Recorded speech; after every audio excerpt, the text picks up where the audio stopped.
আসসালামু আলাইকুম, back to my channel Rupsina কিচেনে আপনাদের সবাইকে স্বাগতম। আজকে আমি আপনাদের সাথে শেয়ার করব ভীষণ মজার নাস্তা রেসিপি। এটা বানানো খুবই সহজ, আপনারা চাইলে বাচ্চাদের টিফিনেও দিতে পারবেন। চলুন তাহলে রেসিপিটা দেখে নেওয়া যাক। প্রথমে একটা বাটিতে নিয়ে নিচ্ছি 1 কাপ পানি। এবার এর মধ্যে দিয়ে দিচ্ছি একটা ক্যাপসিকাম কুচি, দিচ্ছি একটা টমেটো কুচি, দিয়ে দিচ্ছি বড় সাইজের একটা পেঁয়াজ কুচি, দিয়ে দিচ্ছি একটা আলু কুচি। আপনারা আপনাদের পছন্দ অনুযায়ী যে কোনো সবজি নিতে পারবেন। দিয়ে দিচ্ছি কিছু কাঁচামরিচ কুচি, তবে জালটা আপনারা আপনাদের পছন্দ অনুযায়ী দিয়ে নেবেন। তারপর হাফ চা চামচ দিয়ে দিচ্ছি আস্ত জিরা, আপনারা চাইলে কালো জিরাও দিতে পারবেন। দিচ্ছি হাফ চা চামচ হলুদ গুঁড়া, দিয়ে দিচ্ছি হাফ চা চামচ ধনিয়ার গুঁড়া, দিয়ে দিচ্ছি স্বাদ মতো লবণ। এখন একটু নেড়ে চেড়ে সবকিছু খুব ভালোভাবে মিশিয়ে নেব। এখন এর মধ্যে দিয়ে দিচ্ছি হাফ কাপ সুজি, সেই সাথে নিয়ে নিচ্ছি হাফ কাপ বেসন। এবার আমি সবগুলো উপকরণ খুব ভালোভাবে মিশিয়ে নেব।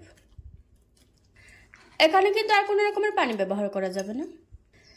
1 কাপ পানির মধ্যে সবকিছু খুব ভালোভাবে মিশিয়ে নিতে হবে, তবে খেয়াল রাখতে হবে যেন কোনো রকমের লাম্পস না থাকে।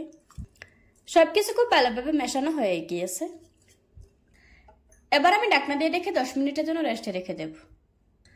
ফিরে এলাম 10 মিনিট পর। নাস্তাটা বানানোর জন্য মিশ্রণটা একদম রেডি। এবার আমি নাস্তাগুলি বানিয়ে নেব। নাস্তাগুলি বানানোর জন্য প্যানের মধ্যে সামান্য একটু তেল ব্রাশ করে নিয়েছি। এখন এর মধ্যে দিয়ে দিচ্ছি কিছু সাদা তেল।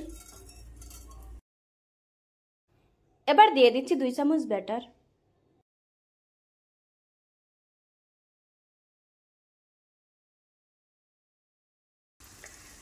এখন আমি ঢাকনা দিয়ে ঢেকে রেখে দেবো 1-2 মিনিটের মতো, কারণ আমরা এখানে কাঁচা সবজি দিয়েছি, যাতে করে খুব ভালোভাবে সিদ্ধ হয়ে যায়।